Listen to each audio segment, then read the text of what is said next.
En pleine guerre de succession de Bretagne, un matin, Vannes se réveille. Son port est envahi de galères françaises. Mais pourquoi? Que cache cette manœuvre? Les petits contes de la grotte au chat.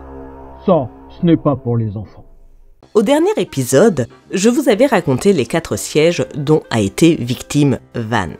Un compromis finit par être trouvé grâce à l'entremise du pape. La trêve de Malestroit. Olivier de Clisson, gouverneur de Vannes, qui avait été fait prisonnier, est libéré. La France le soupçonne d'avoir trahi les Français au profit des Anglais. Mais la Bretagne est un duché indépendant. Oui, certes, sur lequel la France et l'Angleterre ont des vues. Quoi qu'il en soit, dès le lendemain de sa libération, Olivier de Clisson, le gouverneur de la ville, décide de faire le tour de Vannes. Et là, surprise, il découvre dans le port des galères françaises. Mais ils ont réussi à les amener aussi vite? Non, elles étaient à l'origine venues pour empêcher le ravitaillement des Anglais pendant le dernier siège. Mais contrairement à ce qui était prévu au traité de Malestroit, elles ne sont pas parties. En tant que gouverneur de Vannes, l'objectif d'Olivier va être de demander leur départ. Et il va demander à voir l'amiral Régnier Grimaldi. Pardon? Si, Régnier Ier Grimaldi.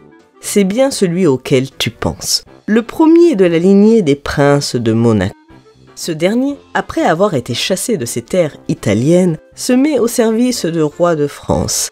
Et il est nommé amiral de France. À l'époque, l'amiral de France est titulaire d'un grand office de la couronne de France, équivalent à celui de connétable de France. Chef en titre de la flotte royale, il n'a en réalité qu'un pouvoir limité.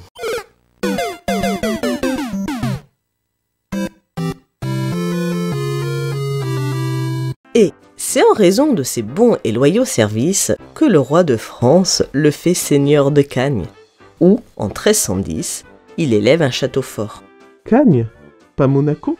Non, c'est à 30 km au sud, proche de la mer. C'est une terre sans doute régulièrement victime de la piraterie. Enfin, le lieu à l'époque ne fait pas rêver, et il n'est que co-seigneur de Monaco.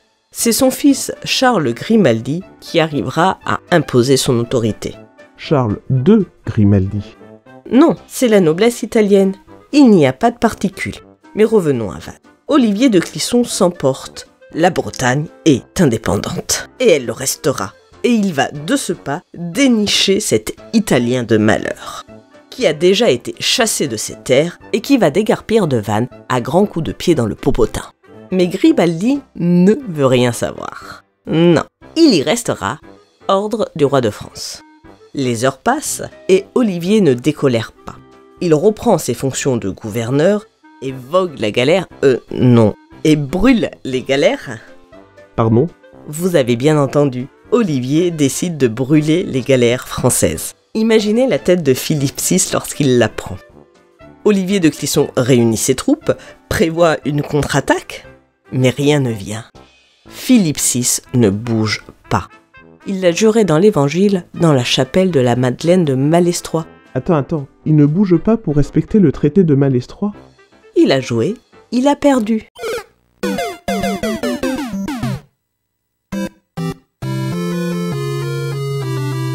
Mais le roi est fourbe et vous verrez au prochain épisode.